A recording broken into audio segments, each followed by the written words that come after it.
Hello बच्चों, आप सब कैसे हो? आई होप आप सभी लोग बहुत अच्छे होंगे। मैं आप सभी का स्वागत करती हूँ अपने चैनल केविलोन हिंदी पर। आज हम डिस्कस करेंगे x party degree. X party degree क्या होती है और इसको कैसे निरस्त किया जाता है, कोर्ट द्वारा इसको किस तरीके से एक पक्ष की तरफ फैसला सुना दिया जाता है, उसके बारे में हम देखेंगे। तो चलिए स्टार्ट करते हैं। पहले देखते हैं हम इसकी परिभाषा। जब किसी भी वाद में प्रतिवादी अदालत में उपस्थित नहीं होता है या वह अपना पक्ष नहीं रखता है जबकि उसे समुचित रूप से नोटिस दे दिया गया हो, तब अदालत केवल वादी के पक्ष को सुनकर निर्णय देती है। ऐसे निर्णय को एक्स पार्टी डिग्री कहा जाता है। देखिए, जब भी न्यायालय में कोई वादी वाद लेके जाता है तो वो अपनी प्रॉब्लम न्यायालय के सामने एक वाद पत्र के रूप में पेश करता है। उसके बाद में डिफेंडेंट का काम शुरू होता है। जब उसके पास में सम्मन जाता है तो उसे वादी के द्वारा लगाए गए आरोपों के खिलाफ अपना एक लिखित बयान यानी अपना डब्ल्यूएस डाल देना पड़ता है न्यायालय में। अगर वो ऐसा नहीं करता है, अपने आप को, ना तो उसका रिप्लाई जाता है ना वो खुद पेश होता है, तो न्यायालय क्या करती है, एक समय सीमा के अंदर ही जो समय सीमा जो वादी होता है उसके फेवर में जो फैसला सुना दिया जाता है, इसी फैसले को जो कहा जाता है वो है एक्स पार्टे डिग्री। ठीक है, अब इसका हम एग्जाम्पल देखते हैं।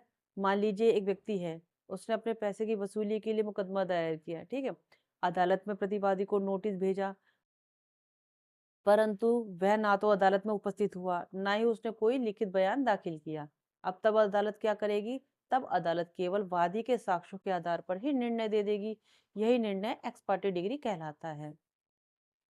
अब संबंधित प्रावधान देखते हैं।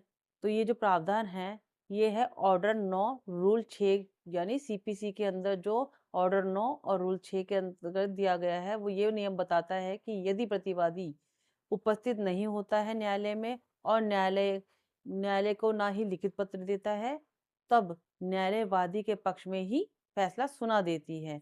उसी फैसले को कहते हैं एक्स पार्टी डिग्री।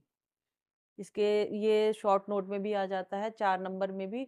और इसको अब है देखते हैं एक्स पार्टी डिग्री को किस तरीके से निरस्त किया जाता है। मतलब पावर भी है, अगर आप कोई गलती करी है तो उसके लिए क्षमा याचना भी होती है कोर्ट के अंदर। तो अगर प्रतिवादी ये कोर्ट को बता देता है कि मेरा जो लिखित बयान है वो पेश ना करने का या मेरा कोर्ट में ना आने का कारण ये था, जो न्यायालय को लगता है कि वाजिब है, सही है, इसी कारण से उसने ये सब किया है, तब वो उस जो डिग्री उसने प्लेंटिफ के खिलाफ, वो प्लेंटिफ के फेवर में की थी, उसे वो निरस्त भी कर सकता है। एक्स पार्टी डिग्री को निरस्त करने का अधिकार प्रतिवादी ऑर्डर 9 और रूल 6 सीपीसी के अंतर्गत आवेदन देकर अदालत से अनुरोध कर सकता है कि उसे समुचित रूप से संबंध नहीं मिला, या तो उसे संबंध नहीं मिला होगा तो वो नहीं पेश हुआ, या फिर वह किसी उचित कारण से उपस्थित नहीं हो सका है, तो अदालत एक्स पार्टी डिग्री को रद्द कर दे सकती है। ठीक है, तो ये हमारा शॉर्ट नोट था। आई होप आपको मेरा पढ़ाया हुआ समझ में आया होगा। अगर आपको मेरा पढ़ाया हुआ समझ में आता है तो मेरे चैनल को लाइक कीजिए, सब्सक्राइब कीजिए और अपने दोस्तों के साथ शेयर कीजिए। Thank you. राधे राधे।